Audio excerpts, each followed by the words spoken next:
Your mom and dad. Your mom and dad.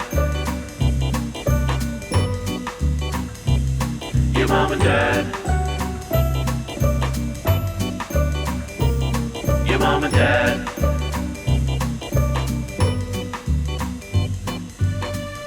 Well, welcome home, family.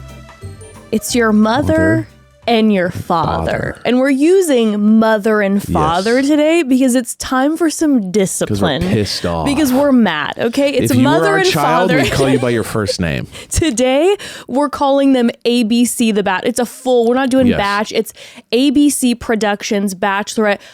I'm so angry today. I'm wearing my extra long eyelashes. Yeah, I've you need realized the length. I feel like I've gone more of like I felt more like subtle with my lashes. Okay. You know, I used to always have a thick long lash, and I've gone more subtle in the past like 2 years, but I've started to note that subconsciously when I'm angry, the lengthy lashes come out. It's like a I'm power surprised they're move. not full. I'm surprised they're not as long as your head hair. At I mean, this point, if 'cause of I the would have rage. had to where they're like curtains. If I would have had that as an option in my makeup collection, they would be touching the cameras right now. Right. I was thinking of the last time I wore like really long lashes, and that was when JP from Love is Blind was criticizing Taylor's makeup. Yes. And then while I was putting on my makeup on this morning, I was like rage putting it on. You're like and I'm like, oh, it's the long lashes are coming out because family. You're like Samson with the eyelashes. You could cut the eyelashes. If when my eyelashes cut, my They power is rage. gone. They cut your rage. So the shorter the eyelash, the less rage. So now you know. But I'm mad. We're mad. We're your mother and father today because family. What in the Hunger Games did we just watch? Listen, we've been talking for the past, 5-6 weeks about, we're like, what does Jesse Palmer have cooking up? Yeah. There's something going on with this season, with his posting. He's got something cooking up. And guess what? He's not cooking up a new coffee brand, new avocado Toast. promotion, whatever's going on. What he was cooking up was having the After the Final Rose become a full transformation from Jesse Palmer to, what's his name? Caesar Flickerman. The host during the Hunger Games. He's like, hello, everybody. I mean, welcome to the Bachelorette finale. Oh, I mean, it was an entire like Katniss Caesar Flickerman moment where Jesse Palmer as Caesar Flickerman was talking to Jen, aka Katniss, being like, oh, Jen, we adore you. We love you so much. You're so beautiful, so strong. Now let's watch this footage of your friends during the games who you love so much get absolutely rocked. Okay. Oh, we love you. Oh, those tears. They're so beautiful. Stare at the screen. Yes. That's what it was. It's absolutely Katniss Everdeen and what was his name? Caesar Flickerman. No. The her love interest. Well, no. No, I'm saying because PETA. But of course, but I'm saying love. But I'm saying the concept let of us like, you're about to die. Let's watch it on screen, everyone. That's what it was. Yeah. Oh, I was watching it and I felt like my body was like out of itself, like astral projecting. And I'm like, I feel as if I'm in a movie in the year, 2100 and what would 2125 yeah. And it's just some sort of like apocalyptic because the guy in Hunger Games 2 would kind of have this kind of feigned sympathy as well. He'd be like, we feel so bad for you and you are so amazing and we worship the ground you walk on. And we love you. And look at the dress, everybody. Look at the dress. Look at the dress, everyone. Yeah, it was very like fake sympathy energy. Well, and just like when JP was saying like, we all decided, which, by the way, I understand that it's not necessarily Jesse Palmer making these calls, but I don't know, whoever head honcho in the production, executive producer, whoever did this and made these choices needs to be fired immediately. But when Jesse Palmer was having those moments where he was like, we all decided that it would be most appropriate to not show the proposal before and let you have your moment, Jen, to address Devin before. And now we're going to have you sitting on the couch next to him after you've discussed when he broke up with you. I mean, she literally even said, he's like, now, should we watch it on? That was such a Hunger Games moment too, where Caesar was like, should we watch it on screen? Also, and Katniss, aka Jen, says, Jen literally said, do I have a choice? That proved the bullshit, because before that, he goes, it was so traumatic, we decided to wait basically to get her blessing. And she's and then she goes, do I have a choice? So that was complete bullshit and fake, like, we love you, we're here for you. Because also, he made it sound like they were going to show it 3 weeks ago and they waited until she was here to get like her okay. Right. It was like, you mean you waited 5 minutes? Like, instead of showing it before she came out, you made her watch it? Well, and also you're making her do it sitting next to Devin. Also, what they normally do is they'll make the lead watch the heartbreaking part in the show. You know what I mean? Like when the person leaves in the show, they'll be like, well, let's watch back what happened. Well, not even that. But this was worse, because this was, let's watch back when you professed your love and everything seemingly went great. Of course. But what I'm saying is, even that typically, even when we have finales where there's a romantic proposal and then the final choice ends up screwing over the lead after getting engaged, they still don't typically have the lead on stage publicly watching when they declared their love. They usually do it to like the person who did the thing. No, they don't have anybody up there normally. They don't have it to where like the person who left and they make them watch it and they go, okay, so what happened there? No, not typically. Nothing. Okay. No, so, they show it and then they have either the lead or the contestant come out. Yeah, that's true. Come out and then address. But to have her have to go through all of this verbally, the heartbreak, the trauma, bring Devin out, have the conversation, and then make them watch it on stage. I don't give a shit about him seeing it on stage, but her have to watch it on stage, sitting next to him. And then we hear her say, do I have a choice? I love that it was live, because if it was, they would have cut that. You know what I mean? So the live she got in the like, do I have a choice? Like, don't act like you did this for me, like you just said 5 minutes ago. And it was so upsetting as a viewer to watch them filming her in the corner, sobbing, watching this thing. It was so upsetting, especially of all people to Jen, who we've talked about this numerous times throughout the season. It would be hard to watch anyone go through this, but Jen has not been someone who is super open with the crying emotions. Right. So to see Jen like dry heaving, and we crying, don't think we've ever seen anybody cry like that ever on the show. I mean, No. It was like, when you can't talk, you're crying so hard. That's a completely different. That's not the tears rolling down the eyes. And then the narrative that JP keeps going around and wrapping up with is, Jen, we just need you to know that we all know what a strong woman you are and what a beautiful example you set. And no one can take away the fact that you were the first woman ever to propose on this show. Hunger Games. Games. My big issue too was like, if I'm being honest, and Jesse, you know what? I've learned to love you, and we've grown, through a lot together. We have a Jesse. We have a problem right now. Here's my problem. My problem also is that you missed a huge opportunity to go into Devin. Grill now, you didn't Devin. have to be mean or anything, but you could have absolutely been like, explain how you can be the most dedicated, the most, never feigning lover of Jen, and within a month saying, I never loved you, I never wanted to get engaged to you, kind of energy. And yeah, just to be like, hey, remember the conversation that you and I had at the bar that you made me leave my golf course for? Right. And that you said, I'm so in love with her. I don't know if I could handle hearing another man or her say, I love you to another man. I have to go talk to her. Like, what happened Instead, to that? it was just softballs. Like, you said you loved her a lot. It's really hard. Anyway, Jen, there was no like kind of like, let me get at him a little bit. And Devin was talking in circles, leaving so many holes, which would have been so easy for a host to really grill Devin. Yes. Like proper. I was like, somebody bring up Jen's brother. For the love of God, pull James, Jen's brother, on the stage and let him grill Devin, because he has the good questions. Yes. Okay. I genuinely, like, we were sitting there watching this and I just wanted to turn it off. I was like, I can't watch this, because the way that they treated Jen and their lead at the end of this was so not okay. I think that's the thing too, is that like, she's the lead, which is generally like you kind of look out for this person because you're setting them up for love. You should be. Often right? they don't, but you should be. But more than anything, I felt like it was unnecessarily cruel. Like we were talking about this. It's like unnecessarily cruel. Like it would have been actually better. Like I can understand the kind of like it's all about what's good TV, right? I can understand the temptation I for can just production. understand that that's the goal here, right? It's like you guys are trying to make good television. So like even at someone else's detriment, like many times, if it's good TV, you do it, right?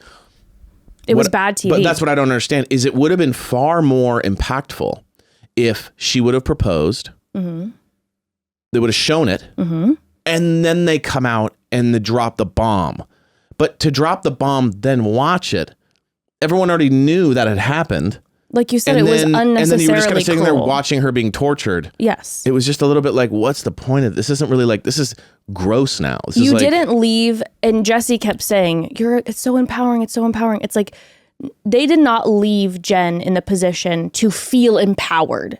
They left it like, everybody needs to take a shower after that because it was so upsetting.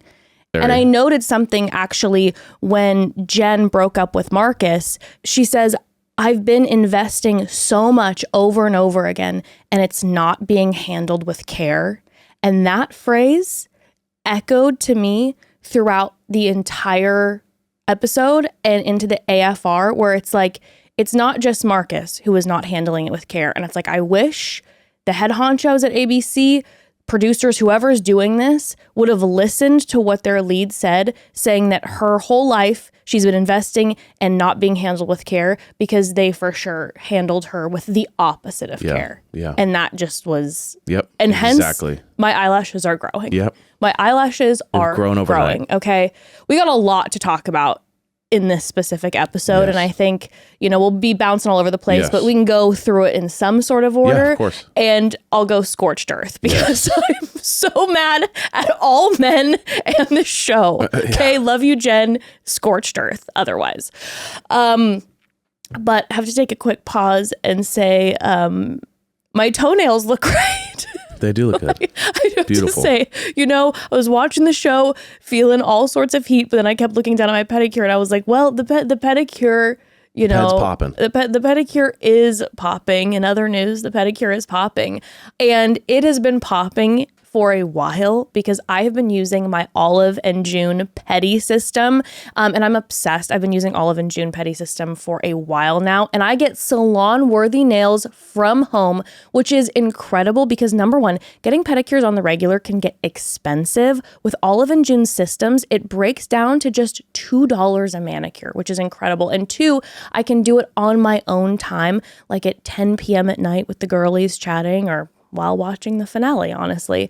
And when I just used to do my pedis on my own, it did not turn out great at all. I'll be real with you. But with Olive and June's pedi system, it looks amazing. I get a salon quality pedicure in one box with salon grade tools designed just for DIY. And the polish colors are so cute and they don't chip. They last 7 days or longer, which I'm so grateful for. And a lot of my friends use the Mani system. It's incredible. Just like the pedi system, you're getting that full salon experience, but from home, or take it on the road if you're traveling. And again, you're going to be saving some cash getting these gorgeous manicures with your Mani system. Also, they have the Olive and June quick dry polish. It dries in about a minute, which is great for when you need to paint your nails last minute and don't have the time to wait 5+ minutes between each coat.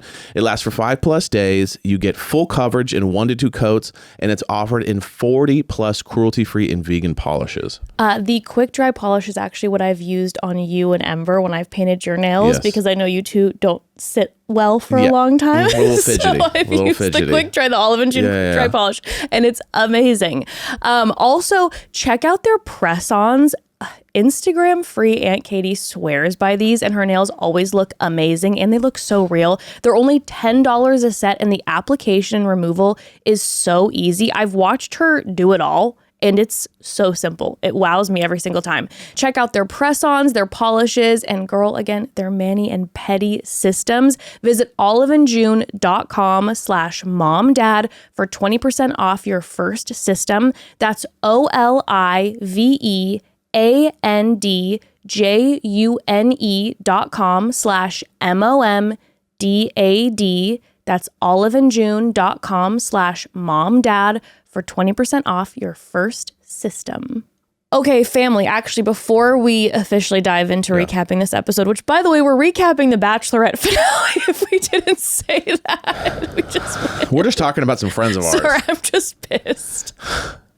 Like it's gonna be all over the place today, okay? I can feel it already because of the irritation. Yes. But wanted to give everybody a quick FYI about a few things schedule-wise. So we do actually have an episode coming out tomorrow, our second episode of this week, and we're gonna be doing a call home. Yes. Because it's been a minute since we weren't talking about reality TV and we talked to the family. So it's call home time, which is one of our favorites. So please, family, any question under the sun, whether it be for us, whether it be about a story, about a drama going on in your life, relationship, parenting questions. We haven't done a lot of parenting questions. Like, send those in and send them in soon because we'll be recording very soon. Yes. And that episode will be coming out tomorrow morning. And then as far as scheduling goes, listen, we have Joan's season starting not next week, but the following week, which is going to switch up our schedule a bit because now our main episode every week will be coming out on Fridays while Joan's season is in session because her episodes will drop on Wednesdays. So our episodes are going to drop on Fridays.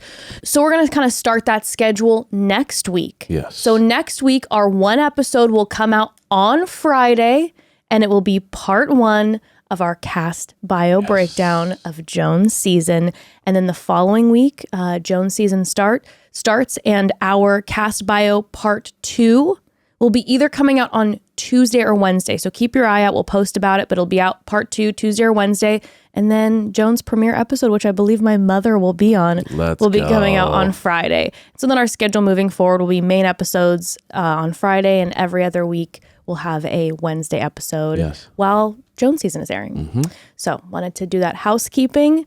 But should we just get into this finale episode? Yes, please. Okay, so it starts off, we're in Hawaii and the men are about to meet Jen's family, which we meet Jen's family first. Her mom, her aunt, her brother, and her friend.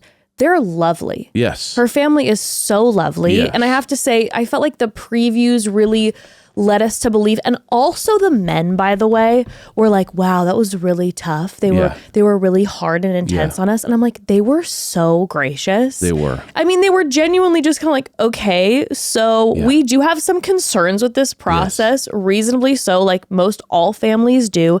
But they were really kind of leading us to believe that her brother was just going to be like, no, you don't get permission. Right. Her brother was maybe one of my favorite people I've seen family-wise on this show. Yeah, I think he just did an amazing job of mixing the I support you in whatever you want to do. But I've also clearly been a protector and kind of been dad. Yeah. That's the energy I'm 100%. Getting. Like, dad's not been around, so I've been dad. So, like, I'm not just playing the supportive brother role, but I'm also playing the I'm looking out for you role. Totally. And he was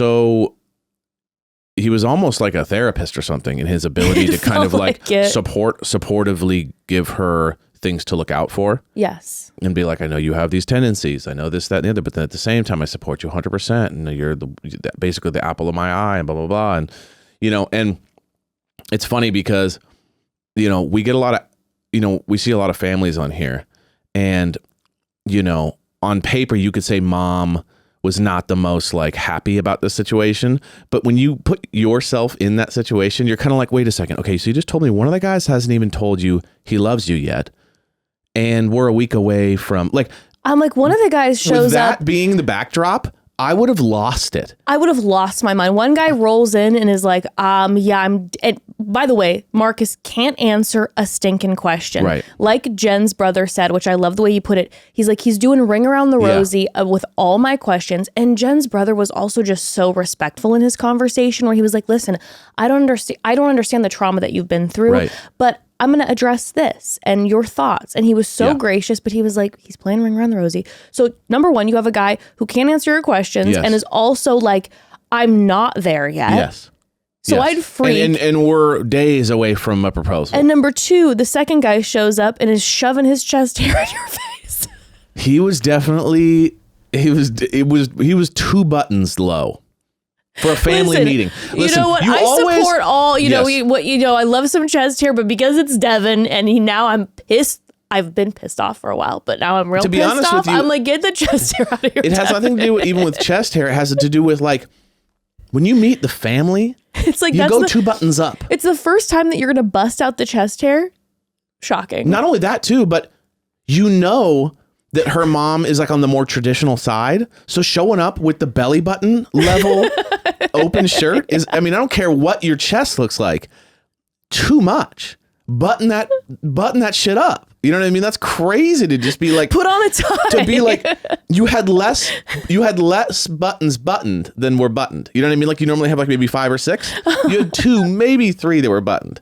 Way too many. Like, Devin, I can't look in your eyes right now. No, all I'm seeing is the dark cloud. You know what I mean? So I'm just saying, like, have some respect.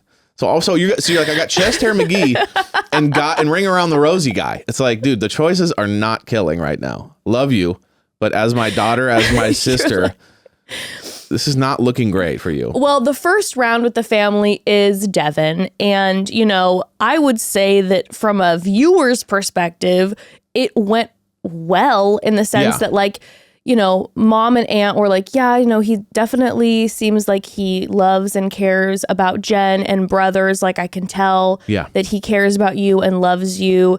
And Devin, damn Devin, he's got the silver tongue. He does. And he knows what to say to the family. He gives the, I'll be absolutely devastated. It'll kill me if she doesn't choose me.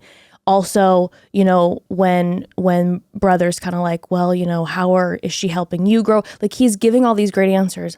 But even silver-tongued Devin, whenever the question was, what do you love? Why are you in love with Jen? It was always about him. Both guys. And we said this before. And do we say it now that we were right? I mean, to some extent, to be like, we knew something was up with this guy. Listen. And on paper, everything he would present to Jen would be good. It'd be like, you're saying the right things, you're all in. But there was something about him that we felt was off from day one. Listen, day one, I was like, we're not fans. Yes. And yes, I could say throughout the entire time that he's crushing it on the show by, the way that he's moving, his lines, his silver tongue, all of this. But it was that hometown date. Yes. Where that moment with his mom, I couldn't get over it. Where his mom, first question out of his mom's mouth to him was, is your heart here with pure intentions? Yes. And when mom is asking that first, I go, mom knows her son. Yes. And on national TV, that's your first question. Not like, it's like mom was with Jeremy. You want to get married? Like, exactly. Why are you even doing this? Exactly. Like, what are you talking No, Jeremy and Devin are going to the club, okay? Exactly. That's what they're doing. That shows a lot. But it's like when mom says, is your heart here with pure intentions? You're like, mom knows son. Mom don't and trust mom's you. Probably seen son and heard son throughout the years and knows that he's likes attention. Yep.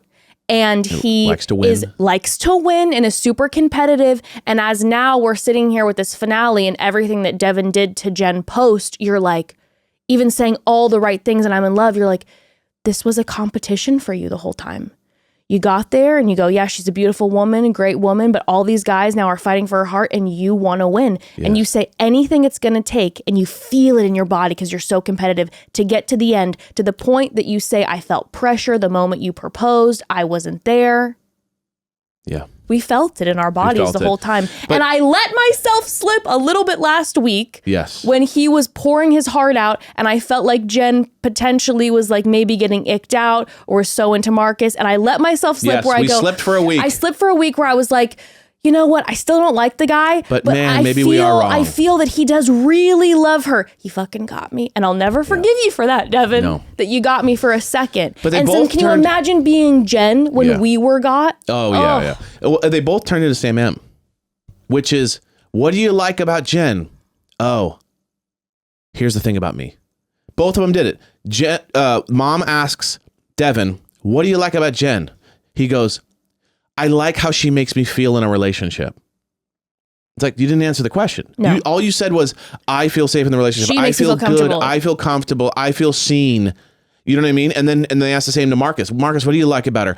I've been through a lot. And I see myself with someone like this. And I want to be a father and husband. I want to be a father and a husband. And it's like, dude, not one of these guys ever said anything about them. You know who did? Jonathan? Jonathan did.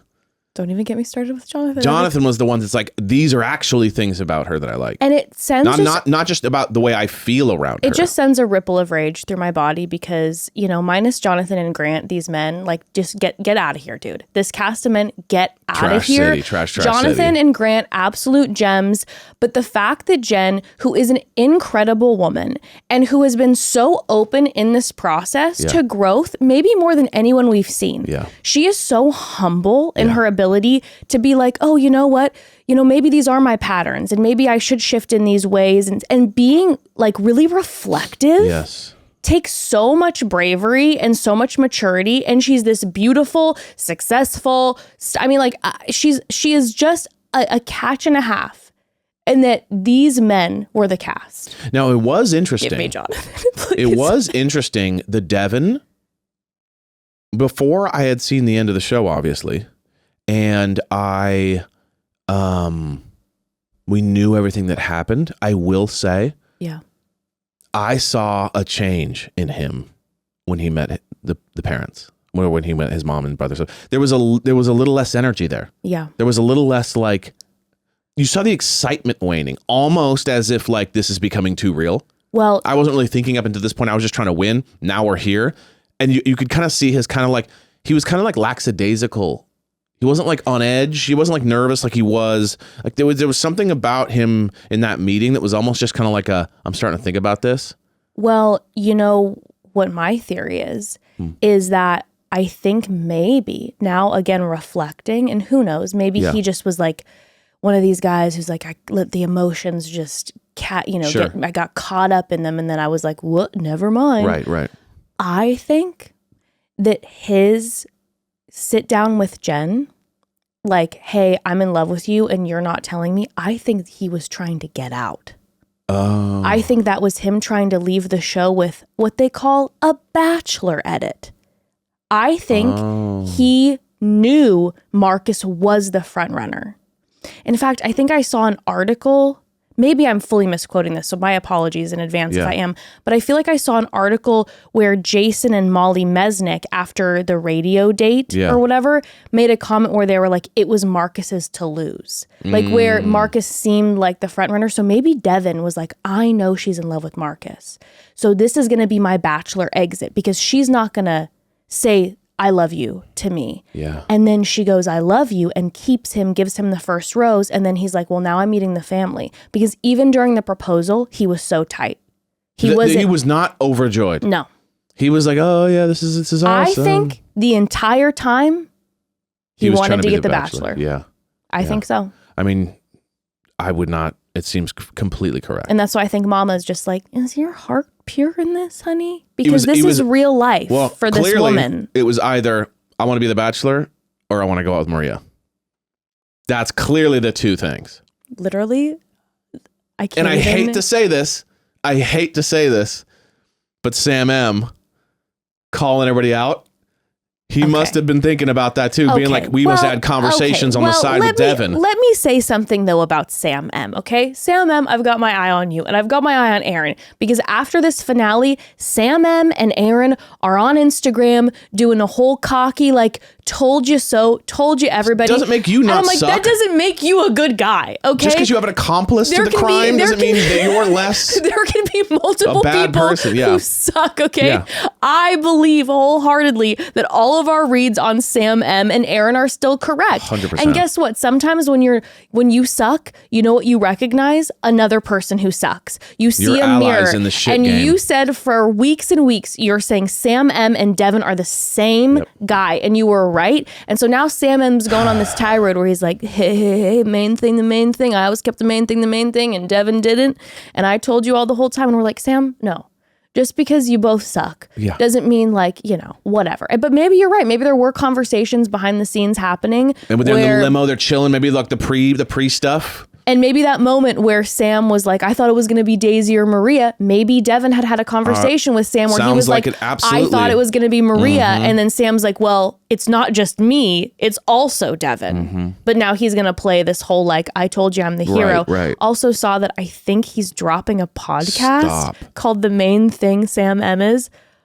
Like next week. I mean, I hate to be a dick, but it's like, what is that? That guy couldn't talk on the show. What's he going to talk about now? I'm not trying to be an asshole, but I do find it comical that the whole running joke was that he couldn't talk, couldn't string together a on sentence. the show, and that he's starting a podcast. Which maybe that's a little camp. It's a little camp. Maybe that he's like, it's the guy who couldn't talk, but it's going to be a podcast, I think, with him and Thomas. So I guess they are friends. We thought that that Sam M was going to leave Thomas in the dust, but. The Sour Boys, yeah. The Sour Boys. Okay, but let's talk a little bit then too about the Marcus family moment, and then we'll get more into that. But we got to take another quick pause, family. So we obviously watched the 3-hour Bachelorette finale. And even though the finale wasn't super cutesy and demure, we were being cutesy and demure while we watched it because we were all bundled up and did some skincare whilst we were watching. God, we were absolutely glowing because we were using Oak Essentials. Family, they have the most hydrating skincare must-haves, like their moisture-rich balm and dew body oil. Unreal. Oak Essentials skincare essentials are cruelty-free, non-GMO, and organic whenever possible. Plus, they're free from silicones, colorants, sulfates, and a host of other nasties, because clean beauty isn't just about you, it's about the earth we share.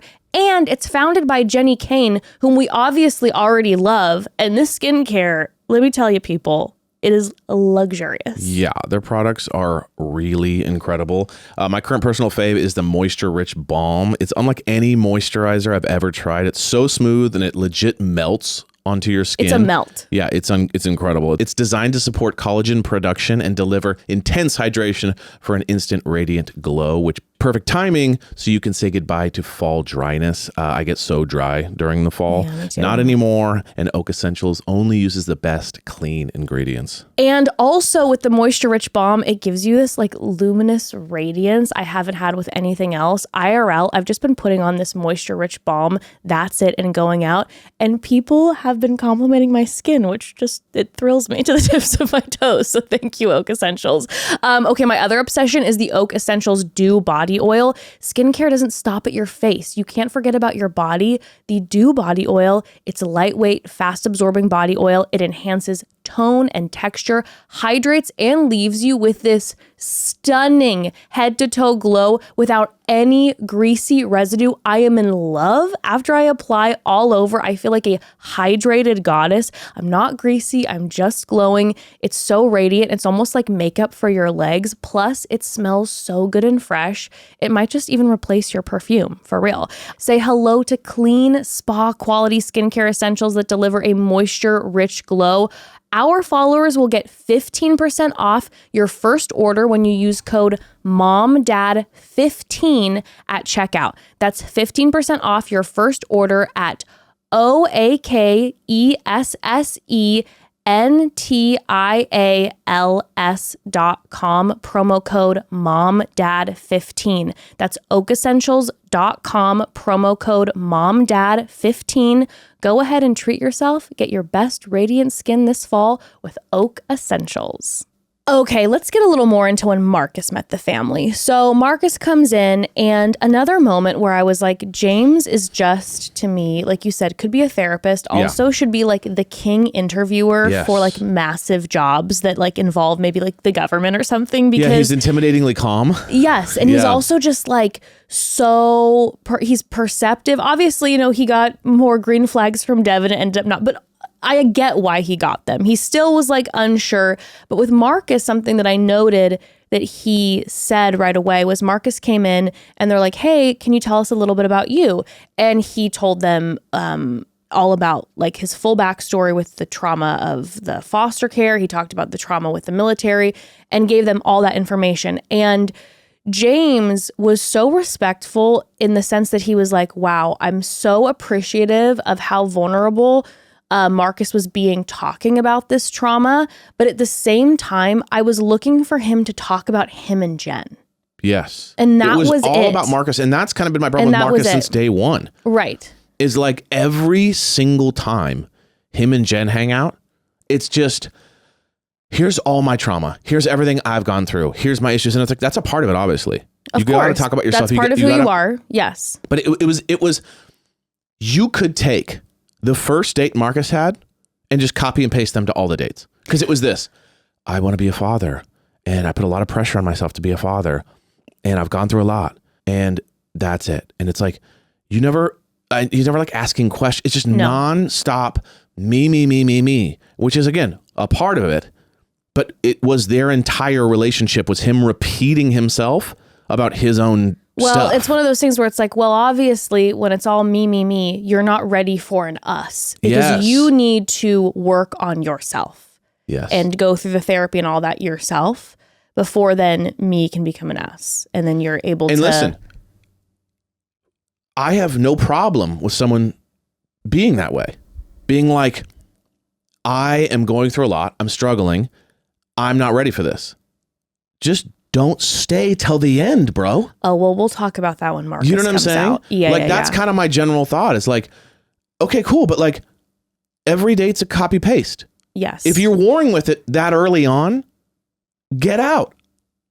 Like, it's the weirdest thing to stay so long. It's like, what are you doing? And the rest of the family moments with Marcus were him doing a lot of silence. And like his Jen's brother said, a lot of ring around the rosy and not answering the question. Yes. And then when we got to the end where Jenn was talking with Marcus, she's asking him, she's like, she's digging. Yes. She's like, how do you see this ending for us?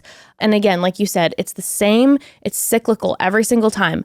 I'm uncertain. It's probably because I'm putting a lot of pressure on myself. He kept saying at certain points, he's like, maybe it's because I'm putting, really, dude, we've heard the same thing over and over. By the time they had their wrap-up conversation, it was just like, it's been the same, like you said, few sentences over and over and over again. And at this point, we see Jenn getting over it. Yes. Now, okay, I want to talk about this. So she lets Marcus go. Her and Devin then go on their last one-on-one date. And overall, they end up doing the Hawaiian spiritual ceremony. They're throwing their fears, the rocks into the ocean. It's this beautiful ceremony. Jenn, this is where I see a switch with Jenn. So leading up to this the entire time, you and I have said, I feel like Jenn isn't either maybe attracted to Devin or there's something there, or like she said before, it feels too good to be true. And I've put a wall up. Something switched. And we had talked about it in the past few episodes where we're like, either she's not going to get to the point where she's able to go from maybe like this guy is like a really solid friend connection to attraction. It's either going to happen or it's not. I think what happened in the meeting of the family into this one-on-one date and seeing how then Marcus had been, she actually did that switch where she got into that zone where all of a sudden was like, you know what? I'm going to go for something different, at least what was perceivably different. Of course. Right? I'm going to go for something different and go for the guy who really is vocalizing who's how giving much, me everything I'm asking for on paper. Who's vocalizing how much he cares about me, how much he loves about me. And this was, to me, probably one of the more heartbreaking parts of this entire season finale is that we saw Jenn actively trying to grow. Like her brother said, she typically goes for these emotionally unavailable men. And because Devin tricked her, which he did, fully tricked her, she was in this situation where she shifted to this place where she's like, you know what? I'm going to go for what I deserve.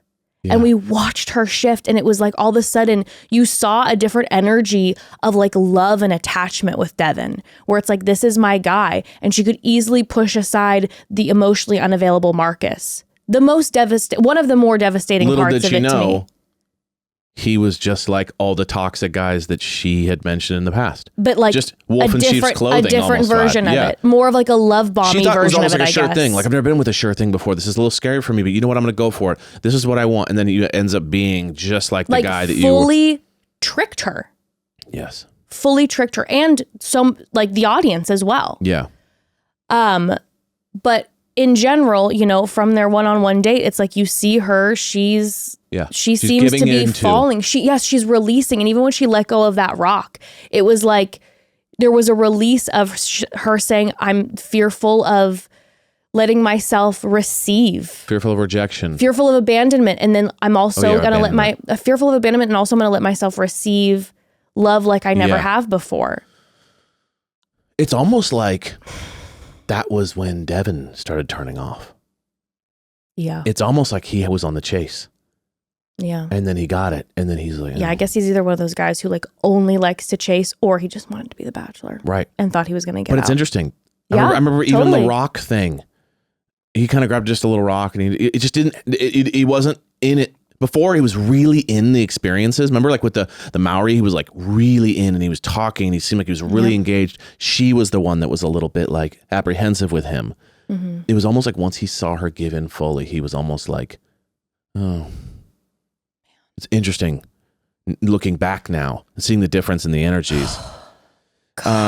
Well, they then have, you know, the evening portion, and he gives this gift that he had actually gotten from the Maori people, and she's saying that she's feeling this unconditional love from him. And again, now like thinking about what she said later, I know I'm jumping forward, but when she was sitting with Devin on the couch and she said, every week you're online posting memes, jokes, photos of us on your Instagram, and every week my heart is breaking.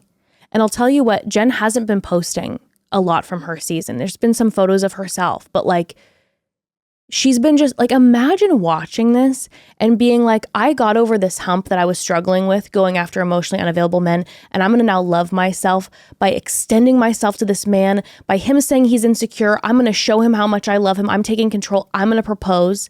And then he does a full 180 on me day of after I proposed to him.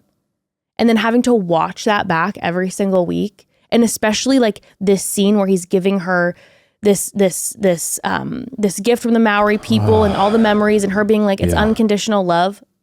Oh my God. I like cannot. And then they show the final date of Marcus and Jesse. Yeah. Or sorry, Marcus and Jesse. I mean, technically it's the final date of Marcus and Jesse, because they do have a sit down right before where Jesse's like, oh, I have to talk to this guy again. And he's saying the exact same things.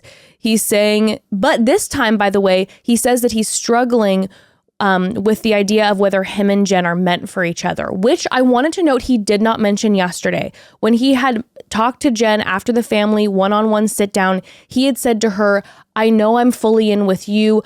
I just put a lot of pressure on myself that I need to be the husband and the man for you, blah, blah, blah, blah, blah. He did not mention that he was concerned about whether him and Jen were meant for each other. That was a new little add-on that he didn't communicate with Jen. And that you're absolutely right. Added that. But they both said this thing. Jesse and Marcus? Marcus and Devin. Okay. They both said this. I don't know if I can be, he didn't say, like Devin said this later. Marcus said, I don't know if I can be the man you need. I'm sick about it. What is that? That's called the most family. I'll be real with you. That is such a weird thing to say. I love you so much, and I know there are good men out there, but this season has made me hate men. You know what that is? Watching this, it's almost like this kind of like, what is she saying and what is she doing that is maybe abnormal or isn't the typical relationship that you're like, I don't know how I can be the thing you need. Like, is she asking for something that is like more than normal? Like, zero. what is happening? Of course she's not asking for anything out of the ordinary. That's what I'm saying. It's two men who are too cowardly to say, I don't want to be with you anymore. But exactly. Too cowardly. They don't know themselves enough to know they want to get married. And secondly, that they don't want to get married. Yeah. Right. And then secondly, to be honest and say, I don't think this is right. They have to do this thing. And this is what Marcus was driving me crazy on, to get back to Marcus. Marcus was wanting to get broken up with because then he could play the victim. 1,000%. And I think Devin wanted that too. But especially Marcus. He was doing that thing where he's going, I just don't know if I can be the man you need. And I don't know if I could be the father because I'm just not worthy. And I am just this sad man and I'll never deserve a love like yours. Right. And you should probably break up with me because of that. Mm-hmm. And that's why he wouldn't talk. She's like, what do I do here? And he's like, Yeah, this is a great question, man. And the universe hopefully will answer one day. Oh, you break up with me? Oh, I'm so sorry. You know what? I think you're right. Yep. You saw him almost get relieved by getting because broken he up wanted with. to get broken up with. Instead You're of just being completely like, right. I'm so sorry. Like, I don't think this is right. No, I'm kind of coming to terms. These two men doing the whole, I just don't think It's I was me, not able you. to. That's what it is. It's what it It's is. 100%. It's not me. It's you. It's not me. It's and you. you're like, or it's not you. It's me. Yeah. Yeah, it's not you. It's not you. It's me. Exactly. It's not you. It's Exactly. me. And the way that I feel about you. Yes. That's what it is. It's just two men being absolute cowards and saying, it's not you, it's me. Instead of just saying, hey, I don't know if I'm ready for this. I gotta go, and having the courage to be that way. But it's just these two men on national TV who want to come out looking like a hero and are too scared to, and then look at how they end up being then, And I have one more coming comment out about them too. full villains. I have many comments, but this is another comment. They both did this thing, and I'm sorry I'm kind of crossbreeding. I'm just going like, they both would say similar stuff. So I wanted to, if I talk about Marcus in this way, it'll also apply to Devin. My number one bothering thing. Yeah. My number one. Yeah.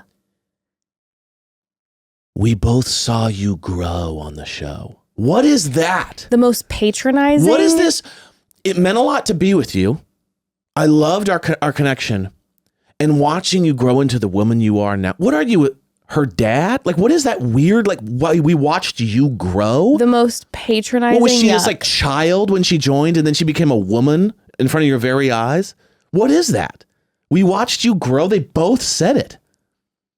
Like, what do you mean she grew? What was she like when you first met her? And now she's this different, like, that's a really weird page. It's very, I put myself on a pedestal above you to be like, we had an amazing thing, and to watch you grow was amazing. I'm so proud of you, and I wish you the best out there in that big bad world that I prepared you for. It's two men who are like, I'm an alpha. Yeah, and you know what? You're not on my level, but I watched you grow, and it was beautiful.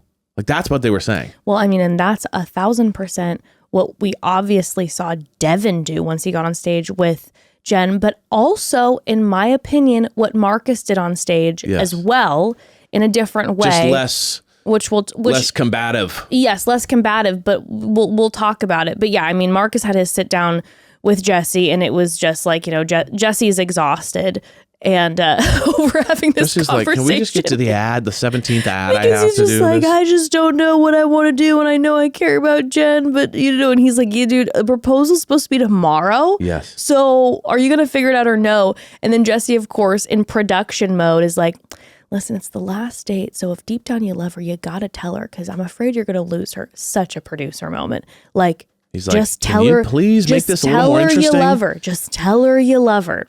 Such a producer moment. And then we have the conversation with Jen and Marcus, and she goes, I am not doing another full date with this man. I'm going straight to his hotel room. And she's like, listen, buddy, okay, there's an engagement tomorrow. I mean, what are we going to do on our date today? You think that today is all of a sudden going to be have a good time? The shift, the reason, like that all of a sudden today is going to make you officially fall in love with me?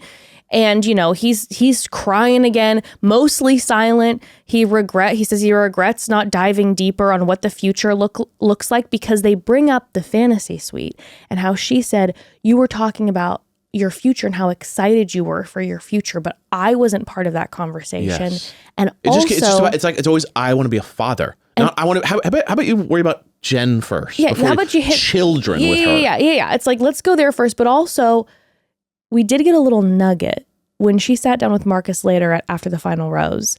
She said there were moments in the fantasy suite where we realized we were on different pages. And I go, politics.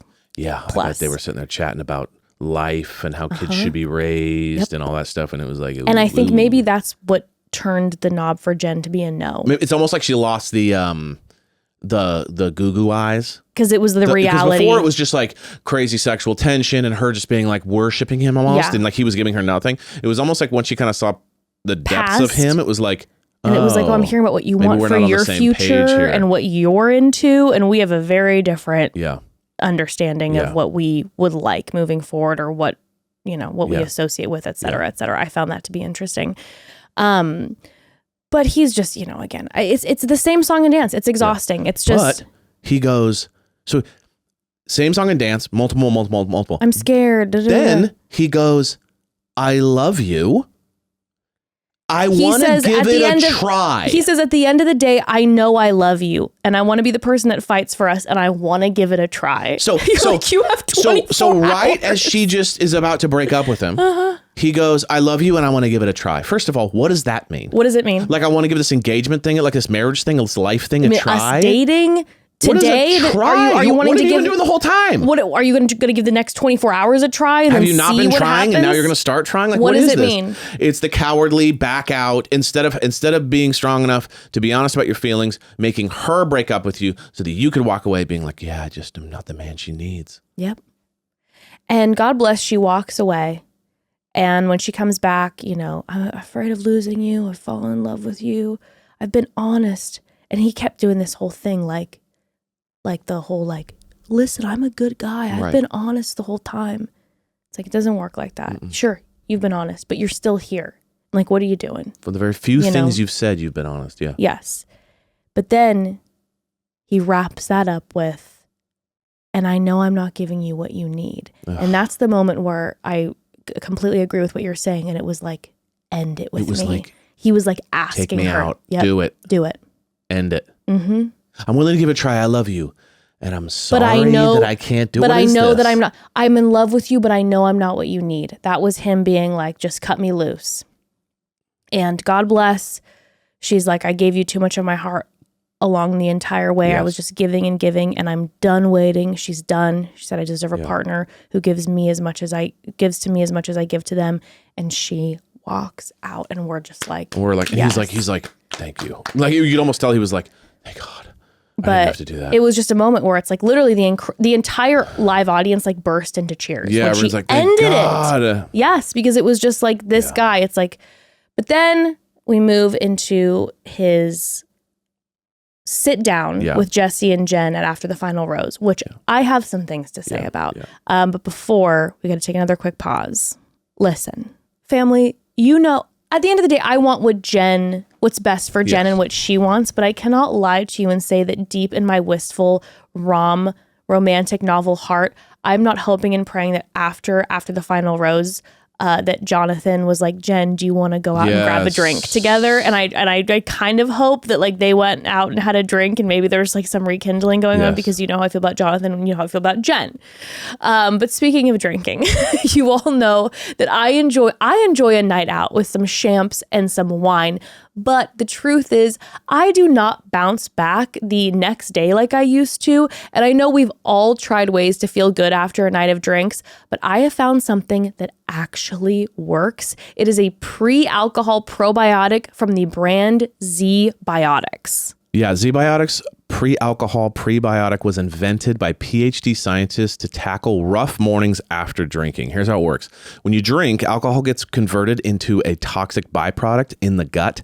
It's this byproduct, not dehydration, that's to blame for your rough next day. Pre-alcohol produces an enzyme to break this byproduct down. This is a proactive solution that wards off feeling miserable the next day instead of a reactive approach like drinking electrolytes or eating greasy food. Listen, when I first heard about Z Biotics pre-alcohol, to be honest, I was pretty skeptical, but I can tell you all, I have used this numerous times now, and I wake up the next day and the difference is noticeable. I'm ready to take on the day. If I drink it before, I know I can confidently plan a busy next day after drinking, which is incredible. Like the other night, I hit the town with Aunt Katie. I drank my Z Biotics pre-alcohol beforehand. You make it the first drink of the night. I went out, I enjoyed my night, and the next morning I woke up and I went straight to the work calls. I wrote my copy. I got done what I needed to get done. I had a full, successful day. It was amazing. So join the movement of empowered people choosing Z Biotics for fresher and more productive mornings. Go to zbiotics.com/momdad to learn more and get 15% off your first order when you use code MOMDAD at checkout. Z Biotics is backed with 100% money back guarantees. So if you're unsatisfied for any reason, they'll refund your money, no questions asked. Remember to head to zbiotics.com/momdad and use the code MOMDAD at checkout for 15% off. Thank you, Z Biotics, for sponsoring the episode and our good times. I'm telling y'all, the other night, I had antibiotics beforehand and I thought it was going to be a rough next morning and it was not. So thank you, antibiotics. Okay, on to Marcus's hot seat in After the Final Rose. First of all, I just want to say the fact that they gave Marcus a hot seat and they did not address the allegations was a problem to me. Like, I'm not surprised with the history of this show, but it's a problem. I'm wondering if, you know, obviously interviews are always conducted for like the next week or two after with the final people. I'm like curious if they're gonna, if reporters are gonna talk to him about this or if the show is gonna try to like, you know, keep him away from interviews because they're trying to avoid this conversation. But that seems like the more. But it was a problem to me that like we have a hot seat and these allegations are not addressed. That's first and foremost. But another thing about Marcus is something that was like emanating off the screen to me was an arrogance that I feel from him that I feel like we didn't necessarily see in the editing of this show. So during what we saw of Marcus, it was a lot of obviously him talking about his past, him crying, him saying the same ring around the rosy business where he's like, I'm not in love and I feel the pressure and da da da da da da. That's what we as the audience saw. But in this sit down, I right away noted that before she came out, he said to Jesse, he was like, you know, after spending months lifting Jen up and reminding her who she is. And it was like, what are you talking about? That was super weird. Like, had to throw that in. It's like, it's weird. She's really insecure, so I had to build her up. It's like after really proud months, of the way she's grown. Just throwing that in was so unnecessary. Really like, I've been spending months lifting her up. And it's like, okay, well, at least from what we saw, she was basically holding your hand and walking you through this the entire time. And then when Jen and Marcus sat down together, you know, she was like extremely gracious and only said very nice things about how she felt about him. And he was just kind of like, same. He literally said like, feelings are similar. And the whole conversation, it felt like an interview. Yes. There was no emotion coming from his end. It was literally like hands crossed, like very nice to be invited to this interview. Yes. It was like they had one dinner together. It's very like, I'm proud of us. Yes. But I'm it was proud of me too. Cause like, you know, when you think about it, you know, it was just kind of this weird, like, hey, how are you? It meant a lot. You're an amazing, but it was just kind of this like, it's almost like they completed like a work project together. Yes, and they're like that's watching what I'm saying, you grow from my employee to like my peer, and you know now we've got this project together. It's really great. And it was like, this is an opportunity for you to acknowledge what it must have been like for Jen in the situation. And instead, what he says is, he said, "I loved you enough to get out of your way." And I said, number one, when? You literally stayed the entire time. You had her break up with you. And then you told her you loved her right before she broke up with you. She broke up with you. What do you mean you got out of her way? Right after you said, I love you, I want to try. You literally, for just a split second, said, I want to keep going. And then she broke up with you. And then you said, I loved you enough. What are you, Jesus? I loved you enough to pick you up. The footprints. Yeah. The footprints. Like I carried you on the beach. There were 2 sets of footprints, and then there was one. And then we were in Hawaii. There was 2 sets of footprints, and then there was one because I carried you. Were we supposed to praise you for what, Marcus? He was holding on to the entire time that he was like, but I was honest. And it's like, no, it doesn't work that way. Okay, you should have left. Yes. And now you're going to try to take this credit walking away by being Were you honest? You told her you loved her. 6 seconds before you said you didn't love her.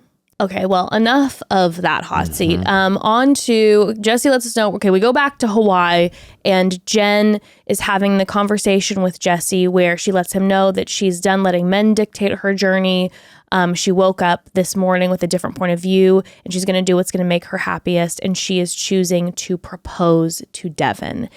And, you know, she even mentions in this, it's like she wants him to feel like loved and chosen, which of course makes sense because he's been the one this whole time who was the one going to her being like, you know, I'm so in love with you. I'm so in love with you. Like, please feel the same way. And so in love, she was like, I'm going to, number 1, dictate my journey. And number 2, I'm going to show him how much I care by choosing to propose to him.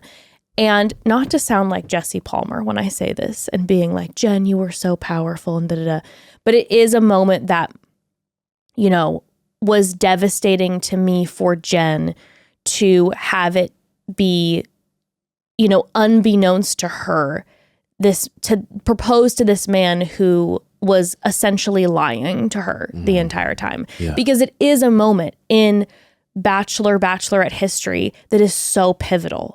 Like, it's so amazing to see a Bachelorette propose. And I remember telling you, and I think I said this on the podcast, that during preview for the show, however many weeks ago, when they showed a clip, and I told Ember, I think maybe she proposes. I did not think that was going to be the case. When I said, the rumor is that maybe she proposes, and Ember immediately was like, I want to do that one day. Yeah. She's so beautiful and cool, and I really like her. I want to be like her and do that one day. And it was such a special moment to see.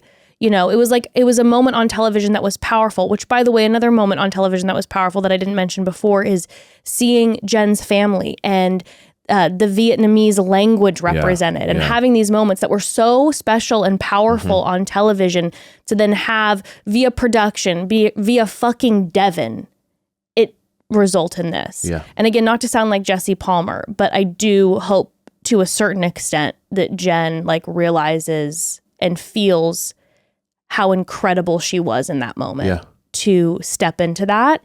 And that even though it ended this way and that production was a fucking nightmare and that Devin was the worst, that there were people like my daughter who saw her propose and go, I want to do that one day. And then, like she said too, also getting all these messages from people who are Vietnamese being like, seeing this represented on television, it meant everything. So regardless of everything that went down, you know, Jen, I hope she knows how truly incredible she is, and feels that and the love through all of this bullshit, you know? But yes, she decides that that is what she is going to do. And then we cut to Jesse back in studio saying, why am I interrupting? And everyone's laughing because we're thinking like, oh, it's going to be like a cute moment. And Jesse's like, it's me. Why am I interrupting? Well, because I'm coming here. You're not going to see the proposal right now. And he's making it like smirky and smiley. And you're thinking it's going to be some like cutesy, like, hold on, quick We're gonna commercial. do it live in the studio. Or something like that. Yeah. And then he's just like, well, we all decided it wouldn't be appropriate for anyone to see it until you hear from Jen. Like, are you actually kidding me? It was really weird too because You're going to pull that nonsense? Yeah. Is like, this... you're going to act like Jen was like, can we please do it this way?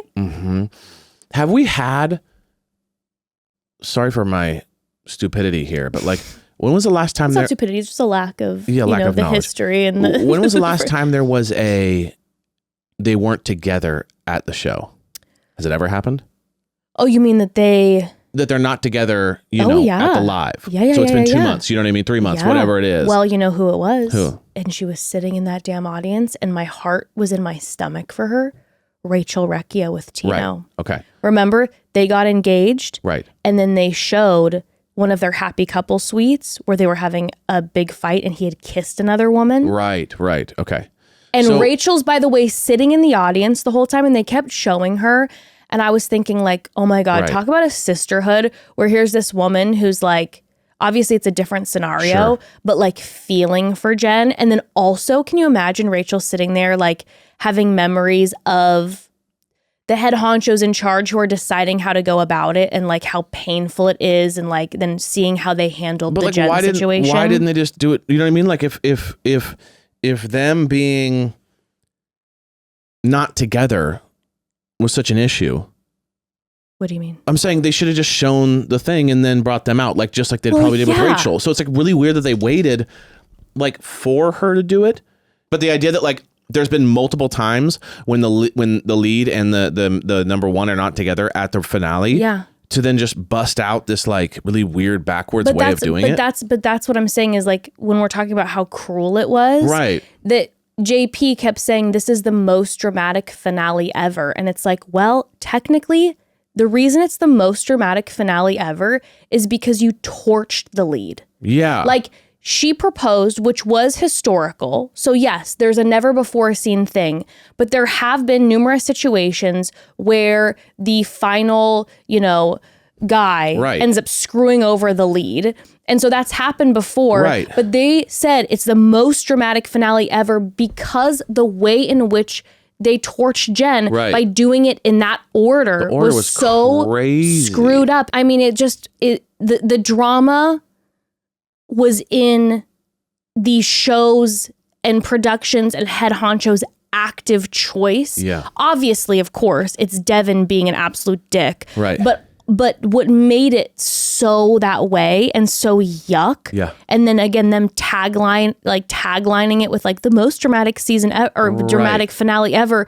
You're like, by your own hand and to the detriment of your lead. Yes. Like, what you could have made this, even though Devin, what he did was terrible, you could have made it a situation where, yes, you show it. Because you show the proposal. Maybe you don't even show the proposal. Maybe you listen to your lead and your lead says, I don't want to show the proposal. Right. And all you do is have them come up on stage and say, because Jen, we want to respect Jen, we're not going to show this proposal. Right. But yes, she did propose to him, which was a very empowered thing to do. And now he did this, and let her go in on him and then have an empowering moment for Jen. Yeah. And yet, they left it like this. So weird. Or just do it the way you always do it. There's no reason to change it up for no reason and then make it weird. Yeah, it's so strange. It's so upsetting. It's so upsetting. Okay, we have to take one final pause before we finish up this and talk about her sit down with Devin, which is bananas. Wild. Okay. Well, as you all know, we watched this finale and we watched the After the Final Rose, and we did so in our home. Which I do love watching our Bachelorette episodes in our home, because not only is home where the heart is, it also has the furniture in it that I adore, because the furniture is gorgeous. It's high quality and was priced so well.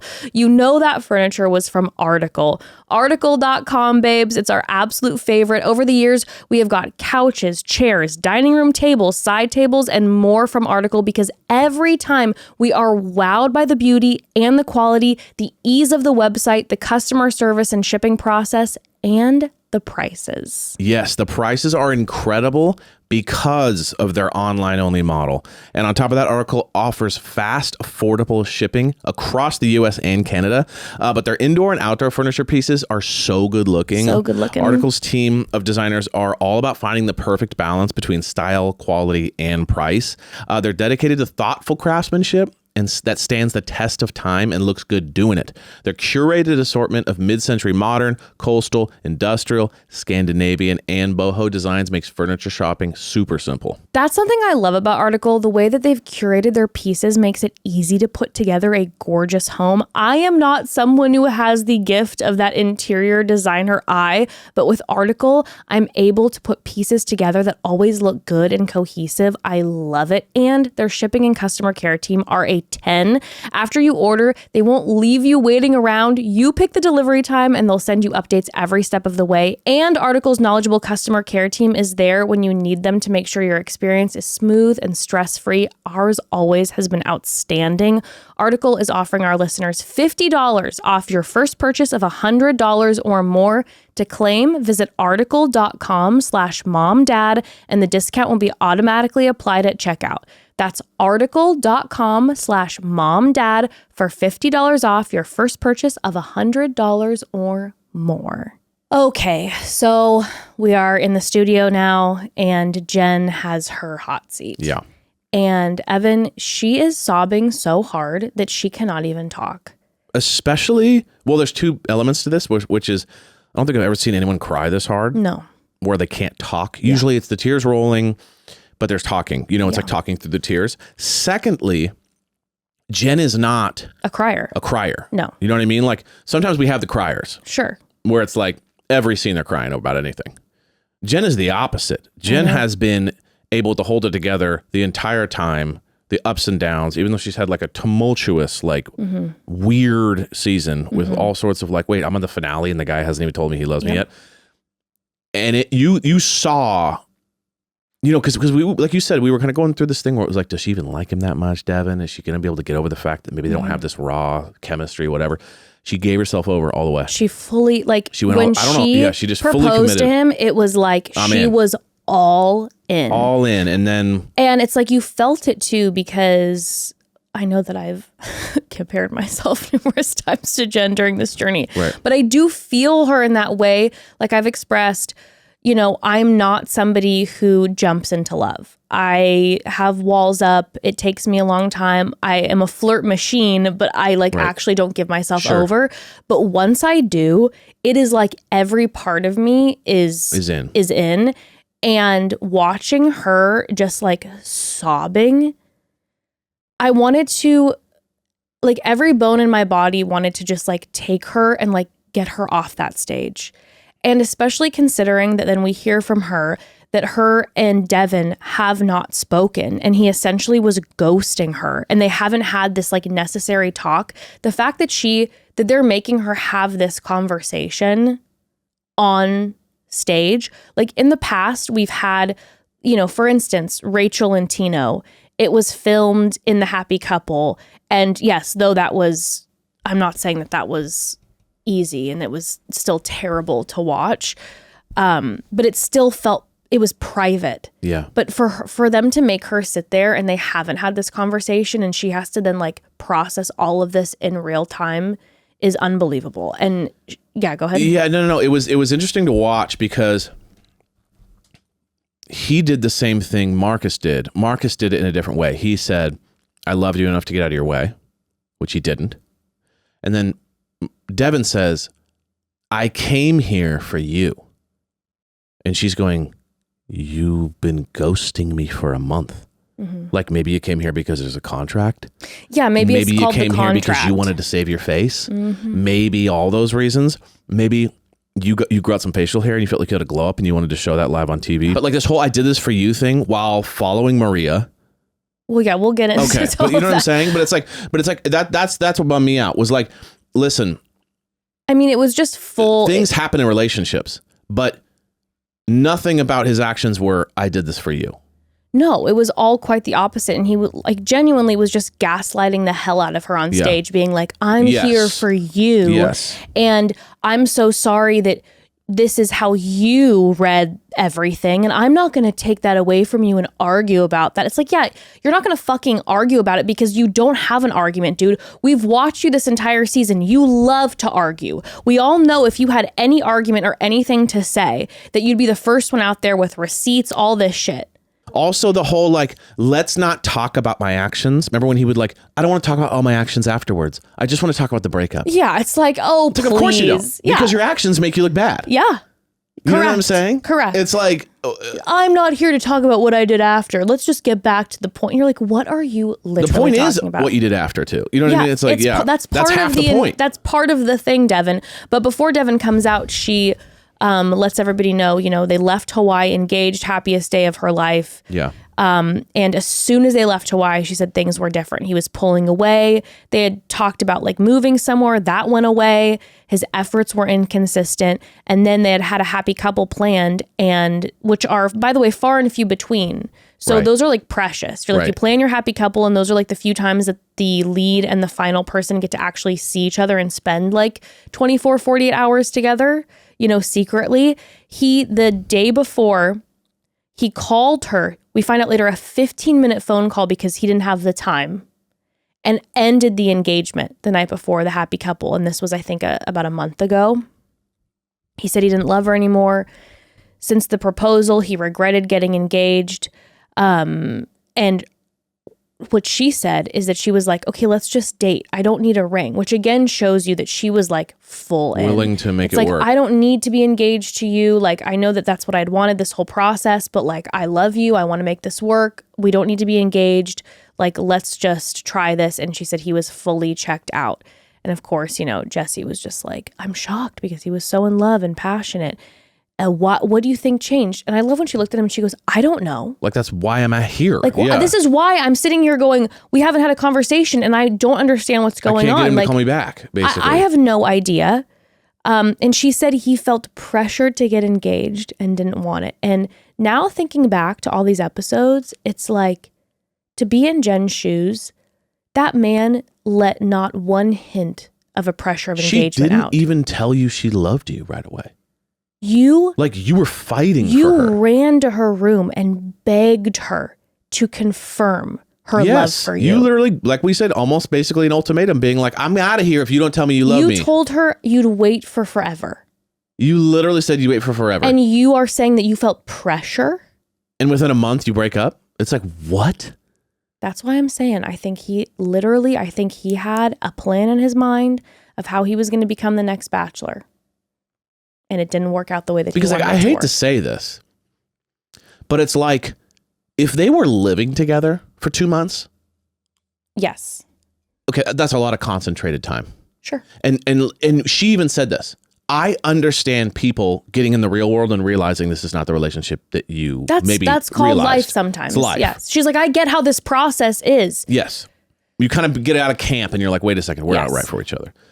But also long distance is like, you're very little quality time. You're still just kind of living off the high of it all. I bet that they got maybe 2 happy couples before he broke up with her, which is like 2 one-on-one times together. So it's a little bit like, and she even said what, like after a month, it was like pretty clear it was dead. No, she said the next day. No. I'm saying what there was 2 months total, right? Before then he broke up with her. He broke up with her, but she was kind of saying within like a couple of weeks, it was like clearly but he was not around. Right after the proposal, right? Something changed. He shifted, and then he was like, I felt pressured to get engaged. And then he says, like he admits to the fact that like he could have done better communicating. But it's you again, you ghosted her. Again, he could have done better. Could have done better is so weird for like such an early relationship not to have the communications about what's going on. Like it's very like I gotta feel like I really just feel for her in the way of like it would be really hard. Like if this happened with Marcus, it's kind of like there's a level of like we saw it from day one. Well, you kind of wanted this thing, and I could even see him saying, "I felt pressure doing it. You know, I did it." And you wouldn't be surprised, but it's on the arc. But imagine being in a place where you're like, I have a pattern of dating emotionally unavailable guys, and I'm going to break that pattern because this guy has done nothing on paper very emotionally but been available. Like, I'm there for you no matter what, and then he pulls back. How does that not give you a complex later, like in your own personal life now, when you go out and date and you're like, wait, so the unavailable guys are just the same as the available guys. Like you can't trust any of them. Well, we're going to talk about casting in a minute here. But she then says, Jesse, are you ready to see him now? And she goes, I don't know. I've been trying to see him. Right. He's been avoiding me. Yeah, like this is like... So like, I guess I'm ready to see him. Yes, I've been trying to see him. Yeah. And then Devin comes out, and Evan, he comes out, sits down, touches her leg. I almost jumped into the TV screen. It was like, dude, what are you touching her leg for? Don't you dare touch her leg. The leg touch is like we broke up, realized it wasn't right, but we're on good terms. The leg That's the leg touch. The leg touch is Jonathan. The leg touch is we're cool.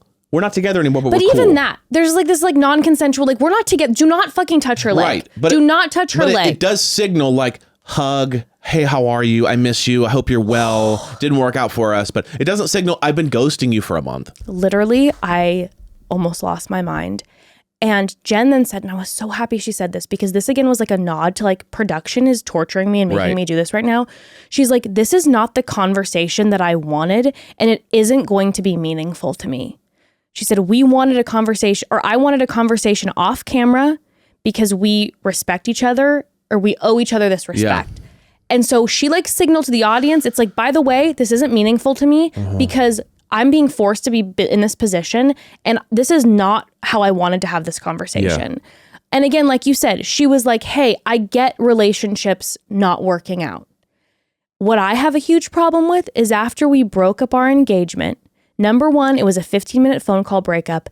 And then immediately after you broke up with me, you went on Instagram and followed girls, including Maria. Why did he have to follow her? I mean, dude, I don't know, Evan. You tell me why men are out here doing the same thing, liking certain women's Instagram posts, and you're like, why are you? We can all see this. Like if you're into Maria and you guys are broken up and you were completely unemotional about it, and you're not connected to Jen, and you're just like completely, you can scope at potentials, but you don't need to be signaling it to hurt her, because that's really what it is. It's like the clubbing thing. I don't know how she knew, but there must have been a post. Obviously. Right? Either he or Jeremy. Or someone posted. You're on my shit list, where Jeremy. it's like, wait, what's the point of like posting about it? Is that, obviously it's because you're like hoping other girls are there, whatever, but it's like, can you not wait a couple weeks till even after all this clears? It's a true, I don't give a shit about your feelings. It's absolute disrespect. Yeah. Like you guys are on a massive TV show, a public platform where everyone can see you and you're following someone and everyone can see it, including your ex-fiance. Which made me mad because he kept doing this thing of we're both hurting. Oh, God. You know what I'm saying? Like, don't say that. Just say, I'm sorry I hurt you. Oh, no, he kept going. But we're both hurting? He kept going, I know how you feel. And then he's like, yeah, well, you know my past. I've experienced this. It's like, well, then grow from your past. You're and if literally you've been hurt, doing the thing. Then don't do what's happened to you, you jerk. You're literally doing the thing that you said was your sob story. Like his entire fucking narrative, the entire time was like, exactly I've been chose second or third. And then like, remember, cut to commercial and he goes, what's happening? Like, I thought I was like, going to come on here and be praised. Laughed. She said, this is not the same man that I proposed to. And he's like, what? It's kind of like, how do you not see this? You know what it really is? I hate to be like, when you're that toxic, it is foreign to you that you don't you don't have any like actual perspective on how you act. Yeah. You literally are just like, no, this is what I always do. What's the problem? It's these girls who are crazy. I saw someone once, and I'm not saying I'm no therapist, and so I'm not saying that I'm diagnosing Devin as a narcissist. Yeah. So please don't take that away from this. But I saw someone recently talk about how a lot of times kids, when like, they're our age or getting older, they look back on their families, and how their parents treated them, and like are able to, they're like, you took me through so much trauma. And the parents always go, what are you talking about? And I saw someone say like, well, when you're like the narcissist or the person who's pushing the trauma and so deep in that it's not hurting you, so you don't even recognize it. Does that make sense? 100%. So it's like how we walk away being it's all relative to how you feel about everything. Like, wow, mom and dad, like, yeah, my upbringing was super traumatic. And your parents are like, what are you even talking about? Like, that didn't happen. And you're like, it did happen. But because they're so in their own sauce, it's like they don't even care. And they don't recognize they're more it. concerned. They're more concerned with how they look in this situation than about the other person's feeling. And I think even beyond that, it's like all they care about is themselves. Right. That they're not even able to recognize that it happened. Right. Because they don't care about anybody else. Yeah. And it was giving a level of like, that weird, of like him detachment, not being able to even for a moment recognize how she must be feeling or what happened. And it just being like, well, I felt that way too. It was like, we have to be the same. We're both hurting. We're both going through a lot. This is really hard for both of us. So we both need, I think he honestly thought they both were going to go on. And it was like, that was really hard for both of us. Shake hands. I'm really sorry that happened to both of us, but not to actually be called out for all the bad behavior. I agree with you. I think that he thought that it was going to be like a mutual sadness. Hug, and I'm like, in what world, my guy, do you think that what went down? Because at one point he goes, what, am I not allowed to live my life? It's like, dude, I mean, maybe just wait a week before you like burn her like publicly. And that moment when she brought up the fact that he was clubbing with Jeremy and they shot to Jeremy. And Jeremy was smiling. It was like, brother, do better. Hide the smile. Well, let me tell you something, Evan. All these men, they're on my fucking shit list, okay? I love Jonathan. And Jonathan at the beginning of this episode, because a group of those men were there, right? Jonathan at the beginning of the episode was just like, well, I heard what went down. I want to be there for Jen. I believe that Jonathan wanted to be there because he's in love with Jen, okay? Yes. That's my narrative and no one can tell me otherwise. He's in love with Jen and I hope that maybe that ends up working out for them, okay? Other than that, those other men sitting there, Jeremy, even at the beginning, was like, well, we heard about what is going down, and we heard rumors about what went down, and Marcus and Devin are our brothers. Well, Jeremy said, I'm here for Jen. Jeremy said, no, Devin Jonathan. Jonathan said, I'm here for Jen. Jeremy said, I'm here for my boys. And he said, Marcus and Devin are my brothers. And I'm like, trust and believe. Jeremy knows exactly what went down, and yet you're going to sit there and stand by Marcus and Devin, and that whole crew of you are there for your brothers. All of you suck. And Hakeem wants to be loved by everyone because he's like, I'm here for support. General support. Hakeem Hakeem's like, I'm just here to just sit between the Mormon wives and give you some I love their show. faceography. Yeah. No, but there was actually a couple scenes where like when like the breakup between Marcus and Jen happened, Hakeem was sitting there like this with his eyes closed, like no more. I was like, I love Hakeem and I love Jonathan. He's like, this is too and stressful. I obviously love Grant. Everybody else on my shit list. You know what went down, and the first thing you're going to say before this starts is that you're here for your brothers, Marcus and Devin, and then we find out that like right after you took Devin clubbing, and Lord knows you guys were just going around the club. We're from the Bachelorette, which by the way leads to my thought on casting and how they screwed Jen over. Jen has received a lot of like negative feedback during the season, which I understand some of these final guys were like, why?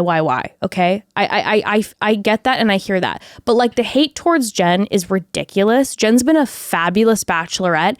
And what needs to be acknowledged is the fact that, again, like we talked about in the Men Tell All episode, we all thought it was going to be Daisy or definitely Maria. Okay. And at the final hour, they gave it to Jen. And what should have happened is a pause where then they cast men for Jen. This cast was created for, I believe, Maria. Yeah. And so you have a crew of men who are there for Maria. And then the show has the audacity to come out and be like, oh my gosh, look at our first Asian American Bachelorette. And have this really important fucking conversation during the Men Tell All where Jen was so open about her Vietnamese culture and the patriarchy and what this has meant to her. And then you have the audacity to be like, look at, this is our first Asian American Bachelorette, and then not cast for her. And so of course she's left in a situation where it's like, there's now these chunk of men who are like, well, I did think it was going to be Maria. I'm so mad. I'm drenched in sweat. Like, I'm so mad. Yeah. And then like you said, all these things that Devin is saying are making me absolutely furious because, it's just, again, just tiptoeing around, I'm sorry you feel that way. I was honest though, if you think, and you're like, stop. No, you were not. We all saw you. We all saw how you acted. And then you're not going to come on this stage and give Jen a formal explanation of like why you went so hard and then fully ripped back. Yeah. And then you're just going to gaslight her and say, let's not talk about what happened after. Unbelievable. It's like, listen, babe, I cheated on you, yes. But let's talk about that one time that you did this thing I didn't like. It's like, well, no, we're here for this reason. Like, I'm mad at you for those reasons. If you would have communicated to me clearly and broken up with me and it was clean and respectable, and then you acted nicely afterwards, we wouldn't be here. And then, like you said, too, to add insult to injury, he starts rambling about how Jen has blossomed. And does the whole patronizing... Nothing worse than being broken up with, treated like shit, and then told that they're proud of you. I mean, that is a cauldron of blood boiler. And let me say something about our Queen Jenn, okay? Check this shit out. She goes on Instagram after the show airs and writes an Instagram story post, a long one, that basically says, I so appreciate the love and support, but just FYI, please don't send hate to anybody. And does a long thing about how she's like, you mean us? Hey, listen, I'm not sliding into his DMs, okay? I'm not contacting the man, but I'm going to say what I have to say. But she writes this long thing where she's like, hey, please, don't send anybody hate. I've experienced in this process, like hate and all these things, and that is not what I want. I hope for growth and da-da-da-da.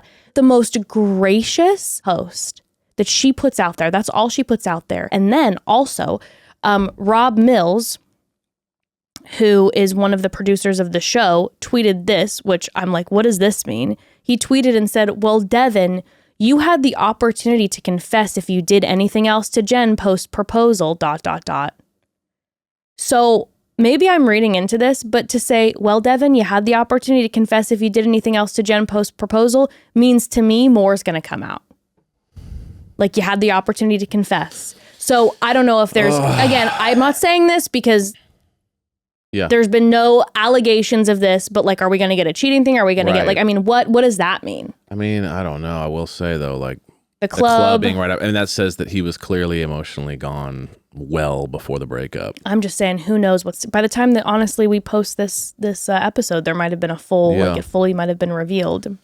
Wow. But then that's when Jesse Palmer does the whole like, no one can take this proposal away from you. Like, literally he did. Should we all watch it together? And she goes, do I have a choice? We're doing this for you. He did the same thing. He's like, I'm here for you. Let's watch this proposal. And I don't even want to get into it because it's like, it was just so upsetting. Just her genuine love and sweetness through this, and then them filming her the entire time.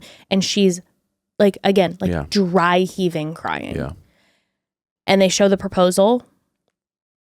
And after that, Jesse's back to the whole, I hope you feel empowered and da da da da da. And she kind of pauses and you can tell that she's like, well, what else am I like? Okay, what the fuck? And she says, you know, I'm proud of that woman. I don't regret proposing to that man, but that man does not exist anymore. And I'm that same woman. And Devin then raps by saying that he made a lot of promises, and at the time I believe those things, but it's a one. He's like, it's a one-sided story when we're sitting here like this, and you're like, get off the couch now. Mm-hmm. Get off the couch. Security, come. Security, get him. Immediately. Arrest this man. And I'm going to tell you this right now, Evan. I live arrest him. They literally are like, what? Charge him with a crime immediately. You're under arrest. But like, him then saying you're trying to, he said you're trying to condense this afterwards. Yeah. And it's like, condense what? And I just want Devin to know. Hey, milk boy, condense this. Sorry, that was a really bad joke. I kind of loved it though. Okay. Devin, I just want you to know that if you show up on Paradise, I will be so angry. Oh, yeah. I don't want you on Paradise. Normally, I live for an arc. No, I don't live for an arc. I live for the drama. That's what I mean. Just like, so if we're like, whoa, so like Sam. I'm excited to see Sam on the beach. I would like to see Sam. Yes. I don't like Sam, but Sam, he's a toxic king, and we know he is what he is. Toxic king. I hate that. But Sam is like, he's going to be drama. It's going to be a nightmare, whatever. He's laughable too. You kind of laughed at him the whole time, being like, Sam, God. Yes, have Sam and Thomas on the beach. It'll be chaos. We're going to have our gorgeous, perfect, amazing Jonathan on the beach. Hakeem, amazing. I do not want Marcus or Devin on the beach. Nobody wants it. ABC, please. Nobody wants them on the beach. Well, yeah, and if especially, it's first of all, Marcus, first and foremost. Yeah, I'm like, there's brother, that. like, it's like that man fucking better not be on the beach. He better not be like, oh, I'm looking for my wife now. No. That man better not be on the beach. But then part two, Devin, who you know they're going to want to have like a full arc on the beach. And then because also Devin and Sam hate each other and they want that drama, we don't want it anymore. Right. Okay? We don't want him on the beach. Yes. I don't want him. Yeah. So Devin, if I see you on the beach, I'm just letting it be known now. The lifeguard's going to arrest you. And we don't want it. This is not the drama we desire. Okay? No. It's not anything we want. And then Jen wrapped it by being like, I hope that you learn that the weight of your words matter. Yeah. And I couldn't have done what you did. And then Jesse Palmer literally goes, all right, everyone, first look at the Golden Bachelorette. Yeah, hey, about that. Kind of a bummer anyway. You know what's funny, family? I have to be completely honest. We didn't watch the end of the episode, so maybe there was like another moment of Jen at the end. We intentionally didn't watch it in order to, so that we're completely unspoiled. So as soon as the Golden Bachelorette preview popped up, Evan and I turned it off because we're doing cast bios next Friday. And we were like, I don't want to see these men and get any energy from them. I want it to be fully raw. So sorry, FYI, if there was like a 2-minute ending with Jen at the end. I don't know if there was. Yeah, I don't know. I just assumed that it was probably... We're that dedicated to the craft. So we kept our eyes virgin. And it was really, really hard because I really wanted to look. But anyway, that's that. What an ending. And what a ending, what a season. And I just wanted to say shout out to Jen. I hope the best for you. Yes. You are an incredible person. Your family was absolutely lovely and amazing. And you dealt with absolute shitheads this season. And you're young and beautiful. You have a lot of time ahead of you to find the right person. But you dealt with absolute shitheads this season, and yet regardless of that, you like somehow were humble and like grew on your journey. Again, not to be like these fucking guys who are like, I saw you grow, but like you really did. You grew it not in the way they're saying. No, you grew in the way that like you were one of, I feel like our bachelorettes who were the most willing to like be so perspective. No, like perspective, like have perspective. Oh yeah. And like, and side note, Jen officially was announced as one of the new contestants on Dancing with the Stars. Oh wow. Which, you know, ABC was scrambling because they were so terrible during that. After the final rose, after the final rose, they're like, give her the Dancing with the Stars. Yeah. But I'm so excited for her. Yeah. Joey's on it too, but Jen's gonna crush. Jen's like so athletic, and we've seen that. True. I think Jen's gonna absolutely destroy Dancing with the Stars. So we send you so much love and hope that you just like enjoy that time. Let the rage out on the dance floor. Yes. Go footloose, baby girl. Just let it take you over, and you know maybe you and Jonathan will end up together. But regardless, you're gonna have a beautiful life. Well, we're going to go take a bath. Yeah, after to clean that. this off of ourselves here. And we're going to take a bath, and we'll see you all tomorrow. See you in 24 hours. Again, please make sure to send in those call homes. Anything under the sun, send us those questions, the dramas, all of it. And we'll talk to you, family, tomorrow. Love you. All right. Love you. Bye.